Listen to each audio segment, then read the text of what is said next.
Hi, Cake Mia family! First time ko po mag-live para mapakita ko po sa inyo kung paano ako gumawa ng Angie's Buttercream. Pakita ko po sa inyo yung ingredients natin. Ito po yung gamit ko right now. KDD. Since nasa Qatar po ako, kaya ito po yung brand na available. Ito po siya. Bali, magto-2 recipes po ako.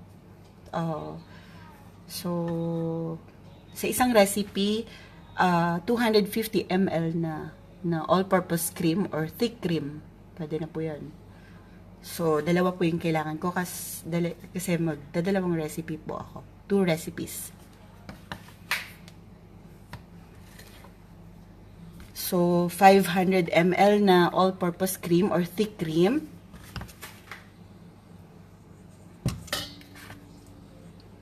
$200 na icing sugar. Pwede nyo rin pong dagdagan. So, sa isang recipe, 100 grams lang. Pwede nyo na siyang gawing 150 or more than, or double. Okay lang. Depende sa gusto nyo, kung gusto nyo mas matamis.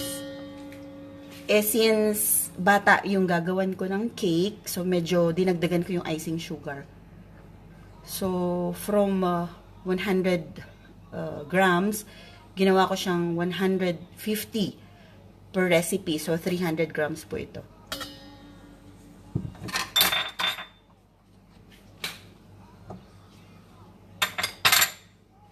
And of course, ang butter. Ang gamit ko pong butter ay Lurpak.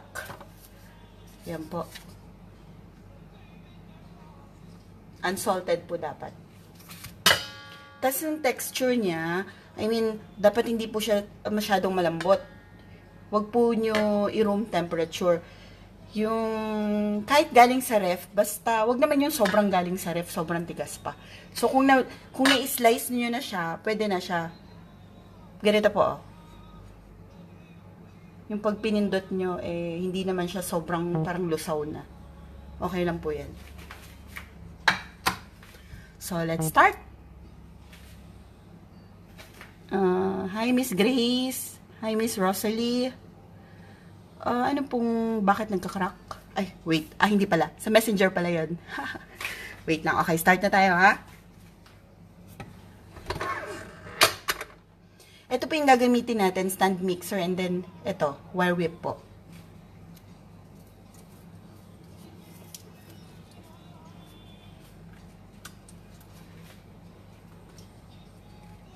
Alam ko marami na nakapag-try nitong recipe na to So, alam ko nagawa niya na to. Madali lang siya. As in. Alam ko marami pang gising dyan. Hi!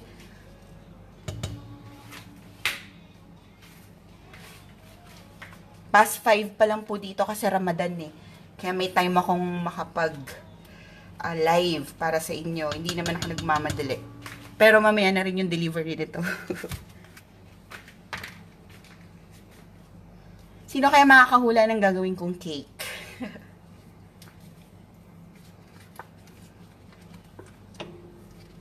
So, yung yung all-purpose cream na gamit ko, katumbas niyan sa Pilipinas yung Nestle all-purpose cream, yung nasa Tetra Pak. Yun po, ganun. So, kung magdadalawang recipe kayo, 2 packs, pagka 1 recipe, 1 Tetra Pak lang. 250 ml po yun.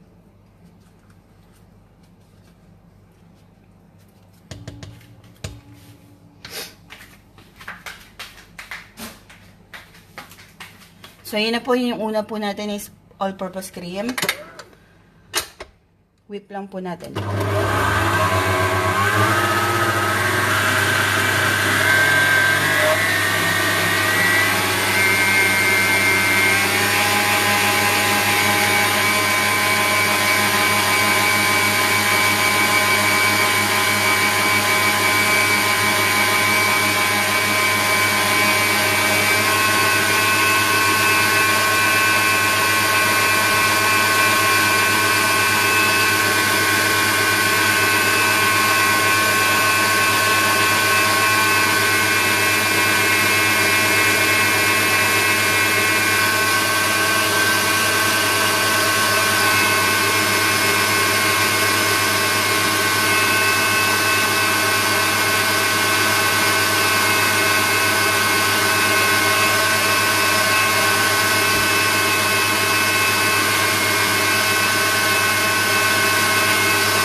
So, bali yung tagal ng pag-mix nyo ng all-purpose, depende sa stand mixer na gamit nyo.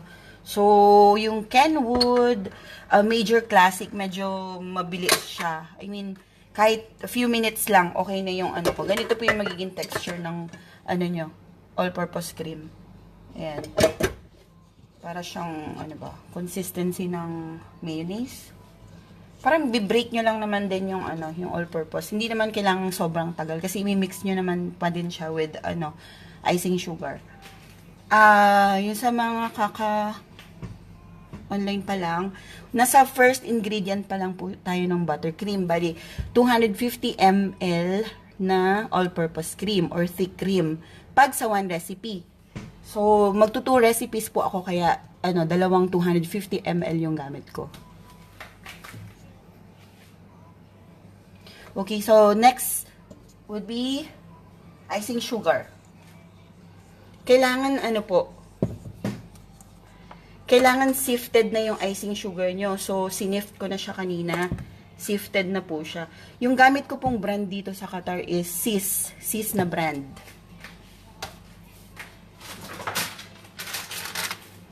Ito po. Yung mga nasa Qatar dyan. Ay, ba't lumalabo? Yan, ito po yung gamit ko na brand. Sis. Sis. Tapos yung all-purpose cream or thick cream na gamit ko dito is KDD. Okay, continue na po tayo. Pwede naman din ano, ilagay nyo na lahat yung icing sugar kung gusto nyo. Or unti-unti, pwede rin naman.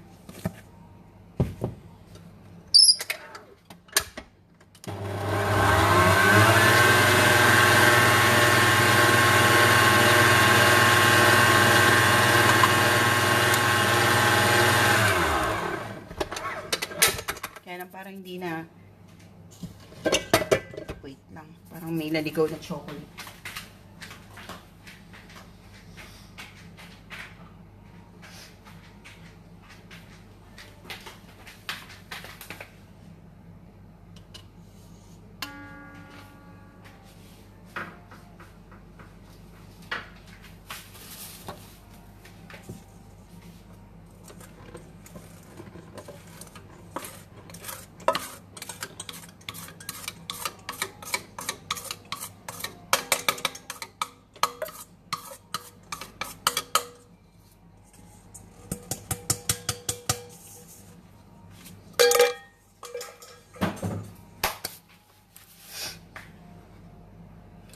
So, sa recipe na posted ko sa group, 100 grams lang po yung nilagay ko na icing sugar. Pero, matabang na recipe siya. So, pwede kayong mag-adjust. So, sa isang recipe, kung gusto nyo mas matamis, pwede kayong mag-add ng 50 grams na icing sugar. So, since bata yung pagbibigyan ko ng cake, ewan ko kung mahulaan nyo kung anong cake yun, nagdagdag ako ng 50 grams each recipe. So, I have added 100 grams. So, 300 grams po ito.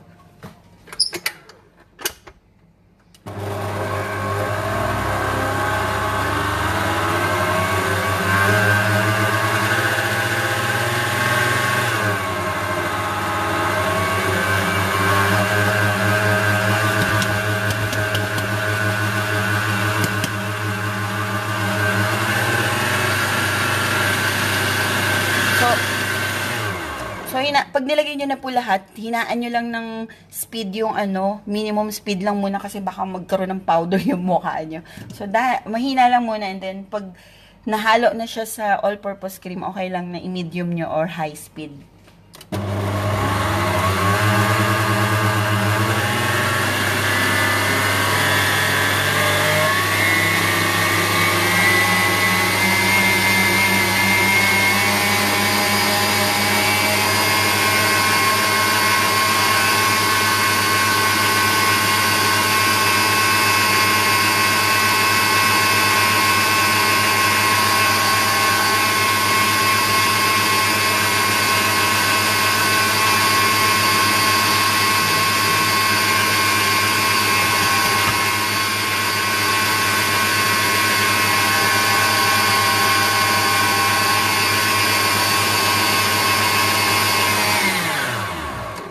Yun, ganun lang siya kabilis.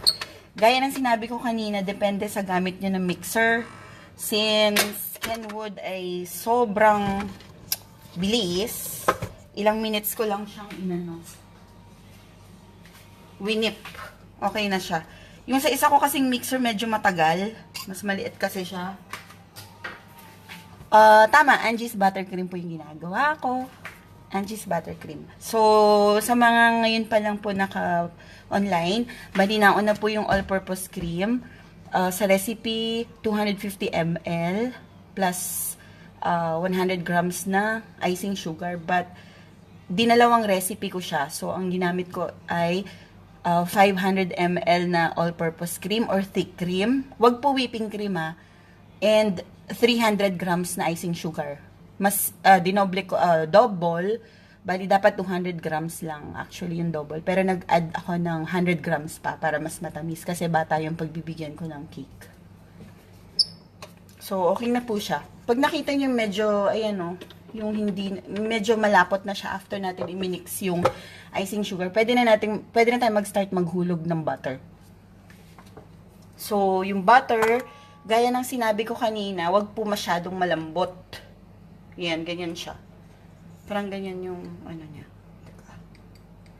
Yung pag pinindot nyo ay, hindi naman sobrang lusaw na yung, yung butter. So, ang gamit ko po ay Lurpak unsalted. High speed po natin, and then, unti-unti natin ihuhulog yung butter.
Okay, pause ko muna.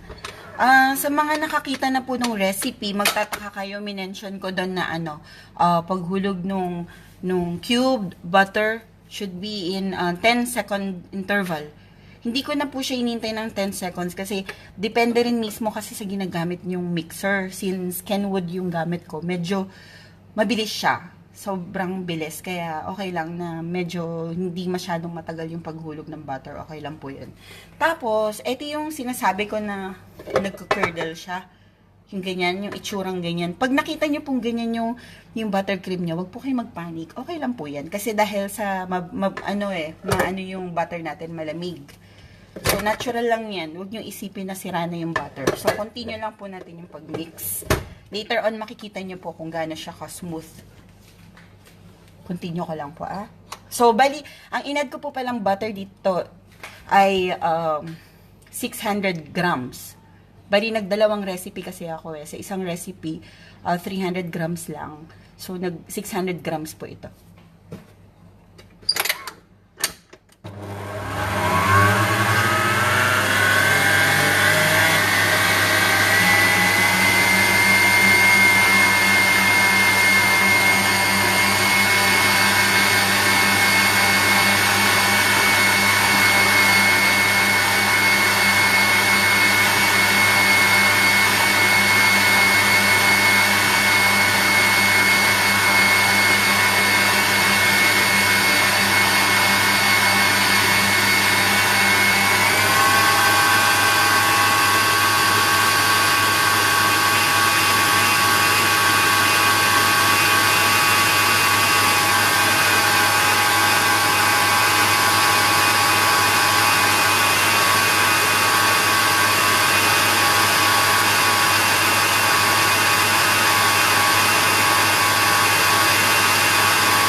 Yan. Kung makikita nyo, lalo pa siyang nakulta or nag-curdle. Yan. 'Di ba? Sobrang wag din kayo again magpapaini kasi natural lang siya. Kasi habang minimix, sa una ganyan, parang nagbubuo-buo, parang scrambled egg yung itsura niya. But it's okay. Okay lang po yan. So, sa mga hindi pa po hindi na nakita yung ano ko kanina, yung sinabi ko, bali, dalawang recipe po ito. Sa talagang recipe ko, sa one recipe, 250 ml na all-purpose cream or thick cream. Hindi po whipping cream. And then, 100 grams na icing sugar. And 300 grams na butter. Unsalted butter. Pero, since bata nga yung paggagawan ko ng cake, sa isang recipe, pwede kayo mag-add ng up to 50 grams na icing sugar. So, mangyayari, 250 ml na all-purpose cream, 150 grams na icing sugar, and 300 grams na butter. So, yung ginagawa ko po ngayon ay 2 recipes. So, 500 ml na all-purpose cream or thick cream, hindi whipping cream, 300 grams na icing sugar, at 600 grams na butter. Okay? Tuloy na po natin.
Medyo mas matagal siya than usual kasi 2 recipes nga po.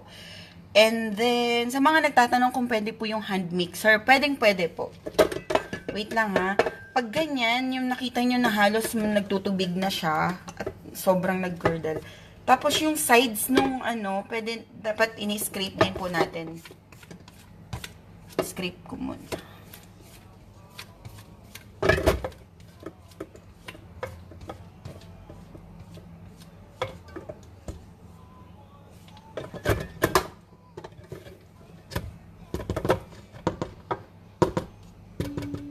ito po yung super favorite ko na spatula.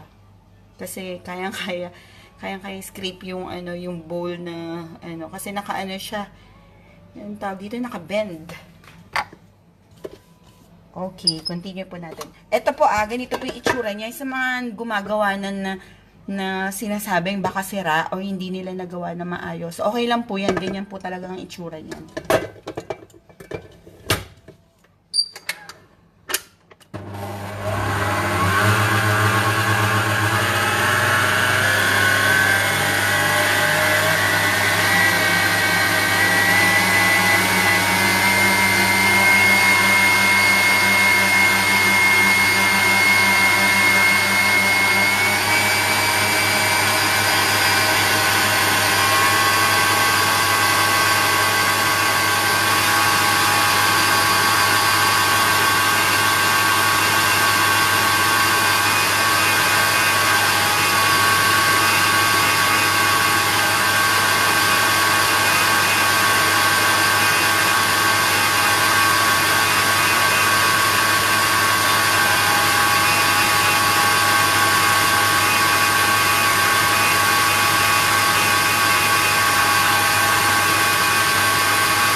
Ayan, kung makikita nyo po, almost, na siya, smooth. So, wag nyong kakalimutan yung salt. Hindi po siya magiging maalat, kundi ma-enhance lang yung flavor ng buttercream natin. So, pinch of salt lang ito po. Konting-konti lang.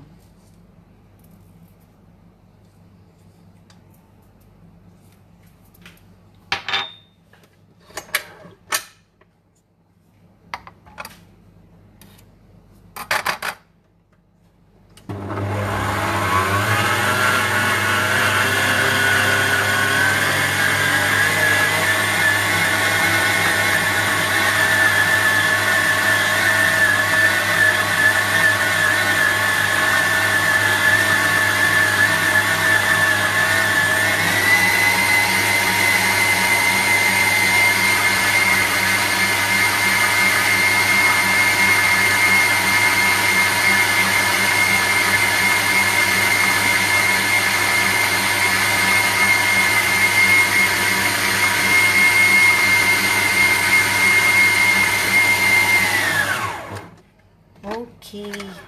Yan na po ang ating cheese buttercream. Teka, medyo scrape ko pa ulit yung Ayan, kung makikita nyo po, super stable na siya. Hindi siya nahuhulog sa sa whisk.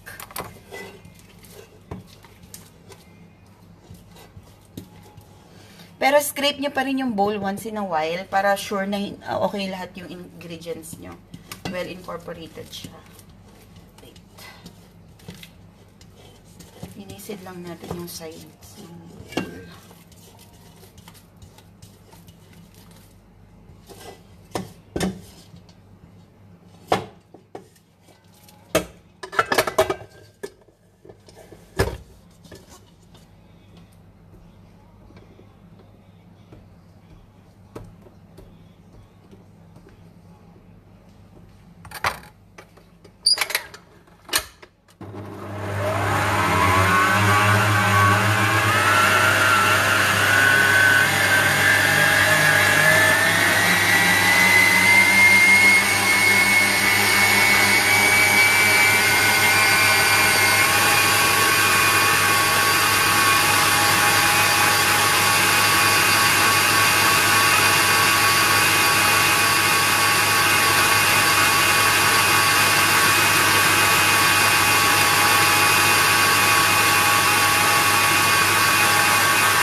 Okay. Ayan, tapos na po ang ating buttercream. Hi, Miss! Sino yun? Miss Mara, watching from Oregon, USA. Hi po. Hindi naman siya actually ma-over whip. Kasi buttercream naman siya. Pag nakita niyong stable naman na Miss sino ba yung nagtanong? Miss Lovell. Okay lang, hindi naman siya ma-over whip actually. Ayan, kita nyo? Sobrang na po siya, smooth. Ayan. Yan na po ang ating buttercream.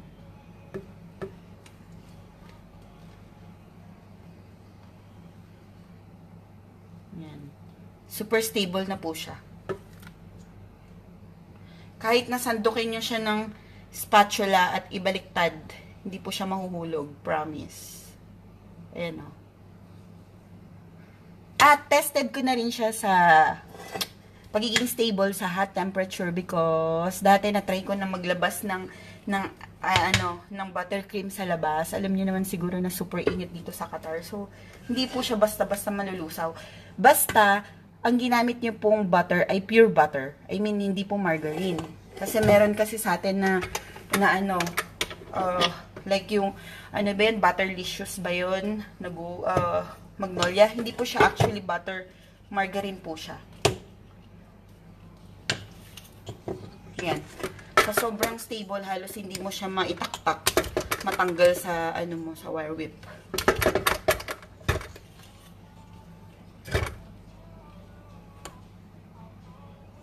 Pwede po yung wait lang ha, basahin ko muna yung mga question niyo. Wait. Sige, pwede po kayo magtanong. Babasahin ko yung inyong mga questions. Wait lang. Bago po tayo magla-live ako ulit later sa pag naman tayo, magre-ready ako for coloring the buttercream naman.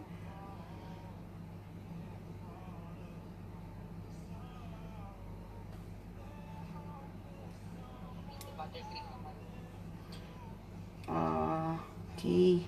Shelf life ng buttercream. Pag may sobra kayo, okay lang, lagay nyo lang siya sa sealed container. Pwede mo siyang ilagay sa ref. Kahit mga weeks, okay lang yan. Basta nakatakip. Tapos pag gagamitin nyo na, whip nyo lang ulit, mix nyo lang ulit. Tapos, Anchor, yes. Anchor butter. Pure butter siya. Miss Marilu, nasa Alcor po ako. Bundok ng Alcor. Medyo malayo sa Doha. Pwedeng Magnolia, Anchor. Na-try ko na sa Pilipinas yung Queensland. Masarap din. Medyo parang feeling ko mas malambot lang siya kesa sa Lurpak. Pero okay naman, stable din naman siya. Or dahil sobrang init lang talaga sa Pilipinas. Dairy cream, hindi. Kasi margarine siya. Sa cake, malalagyan ng double recipe. Depende sa design mo. Siguro, marami na siya actually. Medyo yung design ko nga, mamaya, secret muna kung anong gagawin kong cake. Papakita ko rin sa inyo mamaya kung paano ko siya gagawin. Golden Crown, oo. Pure butter naman siya. Sorry. Kala ko yung Queensland, sorry. Golden Crown is a compound butter. Pero, marami na rin pong nakapag-try. Okay naman siya. Stable naman daw. Pero hindi ko masasabing okay kasi hindi ko pa siya nalasahan. Actually, hindi ko pa siya na-try. Pero yes, stable naman yata kasi may nakapag-try na before it. Pero compound butter siya. Hindi siya pure butter. Miss Rosana, hindi mo na umpisahan. Okay, madali lang po yung recipe. Pinakita ko lang actually. Yung nasa group files natin, meron akong recipe na pinost. Yun lang. 100 grams ng icing sugar. 250 ml na all-purpose cream or thick cream. Tapos 100 grams na icing sugar. Pwede kayong mag-add ng up to 50 grams kung gusto niyo ng mas matamis kasi matabang lang talaga yung recipe na pinost ko. And then 300 grams na butter. Unsalted butter. Ang gamit ko po ay Lurpak. So, kung magdo-double recipe kayo, that would be 500 ml na all-purpose cream or thick cream, 200 grams na icing sugar. Pag gusto niyo mas matamis, so 300 grams. And then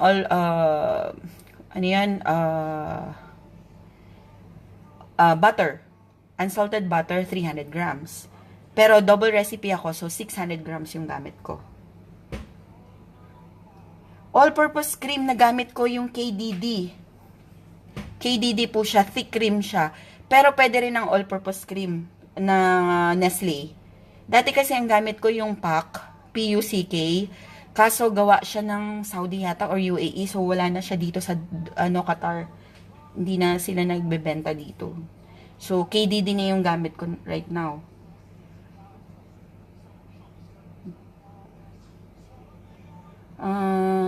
Gaano katagal ang pag-mix? Di ko masabi kung ilang minutes pero depende sa mixer. Ito, 2 recipes na siya, pero medyo mabilis yung pagkakagawa ko pa. Kasi ang gamit ko is Kenwood Major Classic, so mas mabilis siya compare dun sa mas maliit kong mixer. So, hindi ko masabi kung ilang minutes, pero yun nga, depende sa mixer nyo. Pwede rin naman hand mixer actually. Anong cake ang pwedeng gamitan ng Angie's Buttercream? Madami. Moist chocolate cake. Pwede rin sa chiffon. Pwede rin sa butter cake, vanilla cake. Golden Crown, may nakapag-try na, yes. Pero it's a compound butter. Hindi po siya pure butter.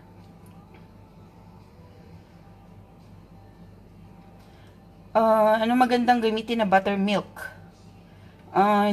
Wala po kasi ako mabili dito So, pwede ka naman gumawa, sis. Yung ano lang, kahit na ano lang, whole milk or evap na may water. Tapos lagyan mo lang siya ng vinegar or lemon. Masarap ang Lurpak. Promise. Yes, naka-AC ako, Miss Joanna. Kaya okay lang yung temperature ko dito. Pero na-try ko na rin gumawa ng buttercream na to sa Pilipinas. Okay naman siya. Stable naman basta pure butter. Yun lang, medyo before ka mag-start, dapat naka-ready na lahat. Tapos, yung butter mo, dapat hindi masyadong matagal na sa labas kasi sobrang init nga. So, kailangan mabilisan na yung mo.